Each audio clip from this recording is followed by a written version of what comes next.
In advanced osteoarthritis, the problem is not only cartilage loss, the bone underneath the cartilage may be damaged too, and treating it can stabilize the arthritic process. Hello, this is Dr. Siddharth Damber, expert in rheumatology and regenerative medicine. In advanced osteoarthritis, the problem is not only cartilage loss, the bone underneath the cartilage can be damaged too. That portion of the bone is called the subchondral bone.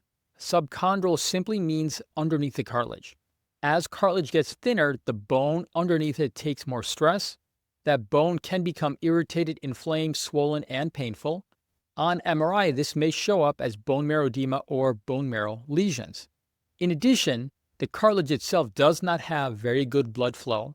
So what it does get is nutrients and blood flow from the bone itself, the subchondral bone.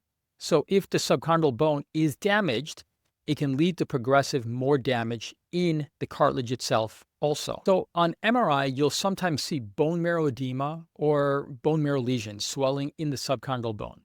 Those imaging findings matter. They can be associated with pain, they can be associated with arthritic progression, and they may be part of why some people move closer to knee replacement surgery. So if we are thinking about disease modification in osteoarthritis and preventing progression of disease, we cannot only think about the joint space, we have to think about the deeper structures of the joint that are leading to and are part of the arthritic process.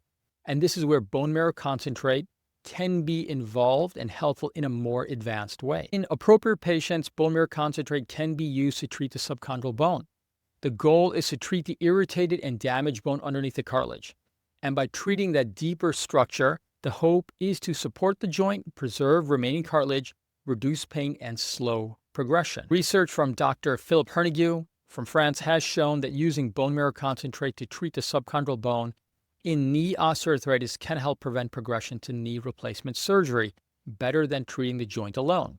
This is a very important concept because disease modification is not just about how you feel this month, it is about where the joint is heading over the next several years. So in advanced osteoarthritis, the question should not only be how bad is the cartilage, the question should also be, is the subchondral bone irritated and damaged? If it is, then treating the joint alone may not be enough. True disease-modifying approach means treating the entire joint. The cartilage, the ligaments, the inflammation, the joint environment, and in advanced cases, the subchondral bone. That is how we think about preserving the joint and reducing the risk of knee replacement or other joint replacement surgery over time. If your goal is to prevent your osteoarthritis from progressing, DM or email us for a consultation.